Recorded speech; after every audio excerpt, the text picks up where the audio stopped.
Yedlin, lo saludo, le agradezco por estar en contacto con nosotros hoy y la verdad que lo primero que veo o leo de esas imágenes de ayer es que se ha hablado mucho durante este tiempo, quedaron muy sobre la mesa las diferencias dentro del Frente de Todos en el acuerdo con el fondo, por ejemplo, pero ayer lo que pudimos ver fueron diferencias importantes dentro de lo que es la oposición, Yedlin, ¿no? ¿Qué lectura hace usted de lo que hicieron?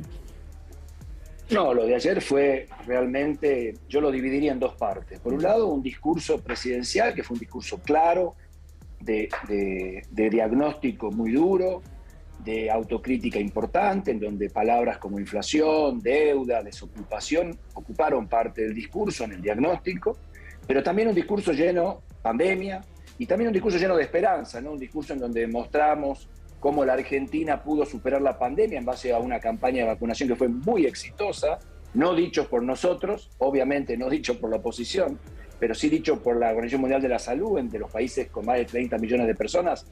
Argentina hoy es uno de los países mejor vacunados del mundo, si no el mejor. Y también el tema de la deuda externa, el tema de la importancia de haber solucionado el tema de los deudores, de los acreedores privados, y ahora trabajar en el Fondo Monetario Internacional con un proyecto de acuerdo que claramente, y lo dijo ayer, no incluye reforma laboral, no incluye reforma previsional, no incluye tarifazo, o sea, de alguna manera cuidando a los que menos tienen en la Argentina. Me parece que es la primera vez que vamos a tener un acuerdo del fondo que pueda ir en esa dirección más allá, y sobre todo, y ahí fue donde más se enojaron, cuando dijo eso no quita que acá en la Argentina hay muchos temas para investigar judicialmente acerca de una deuda que se tomó en forma irregular y que más de la mitad fugó fuera del país, y queremos saber quiénes la fugaron, por qué la fugaron y si fue legal lo que hicieron. Claro. Eso me parece que fue lo que más los enojó a un grupo de ellos, que la verdad se comportaron como una estudiantina de baja monta, a los gritos. La verdad es que mucho antes de esto ya venían molestando con un... Ustedes saben que en la Cámara solamente se escucha, ustedes escuchan lo que está en el micrófono. Sí. Pero por debajo hubo diputados faltando al respeto permanentemente durante bueno, de hecho la se escucharon los gritos de Cornejo, ¿no? Hubo algunos que sí llegaron, de hecho, con respuesta del presidente.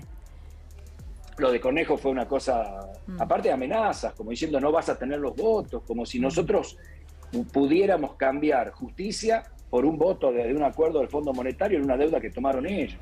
Nosotros vamos a conseguir, el oficialismo va a conseguir los votos, el acuerdo con el Fondo Monetario se va a firmar, la Argentina va a seguir creciendo y los responsables de esa deuda tomada van a tener la respuesta de la justicia que la justicia les pueda dar.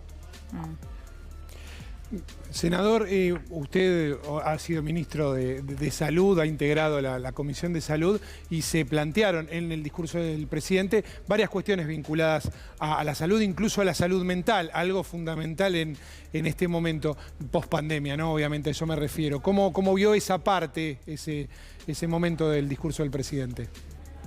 No, me parece que tuvo una parte muy significativa del discurso, hablando de salud, de la pandemia, de las vacunas, de las cosas que lamentablemente durante la pandemia el sistema de salud no pudo hacer, que es básicamente controlar a nuestros enfermos crónicos, vacunar con las vacunas de calendario a nuestros chicos. Hay muchas deudas que generó la pandemia también en el área de salud y que me parece que son objetivo de esto. Habló del PAMI, habló de la inclusión de los medicamentos al 100% de cobertura en el PAMI, habló de la posibilidad de elección de especialistas en el PAMI como cosas ya hechas, pero queda mucho por hacer. Nosotros tenemos que transformar el sistema de salud argentino, que es un sistema complejo, mixto, bastante fraccionado, en un sistema que garantice acceso a los medicamentos. Para eso, les aviso, vamos a trabajar en una ley de un nuevo ANMAT en la Argentina, un ANMAT que no solamente tenga como función registrar medicamentos en forma casi automática, si ya están registrados en países del primer mundo, sino también evaluar si esa tecnología médica al costo que llega a la Argentina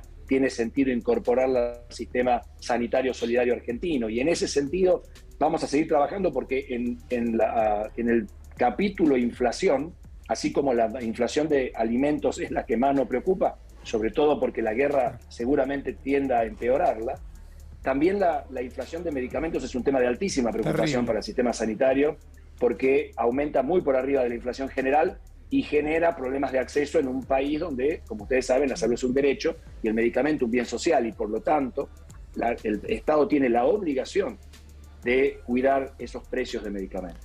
Senador, ayer el presidente le dedicó un pasaje importante de su discurso al tema justicia, ¿no? Y habló de los palos en la rueda que a veces pone una parte de la política o del poder legislativo a la hora de promover reformas. Hay un tema que ya está en el Congreso hace un tiempo y sin embargo no fue tratado y podría generar un cambio interesante, que tiene que ver con el pliego de Daniel Rafecas para ocupar el cargo de Procurador General de la Nación. ¿Por qué no se trató hasta ahora? Y si sabe usted si se va a tratar o no. Pero vos sabés que yo integro el Senado desde ahora, o sea que en realidad el pliego de Rafecas está esperando, digamos, seguramente los acuerdos suficientes para eso. Mi opinión es que estas cosas son las que tenemos que avanzar. Yo tengo la mejor opinión de Rafecas, así que me parece que es una persona que puede ocupar muy bien ese cargo.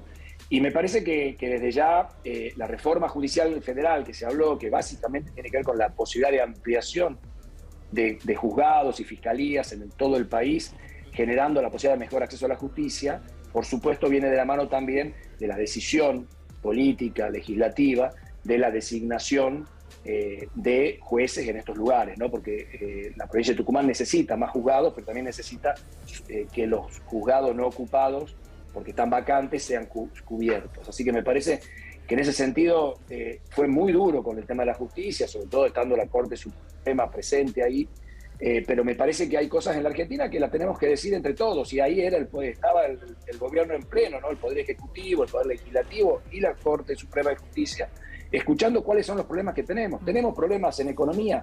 Tenemos, hay que solucionarlos, no podemos negarlos.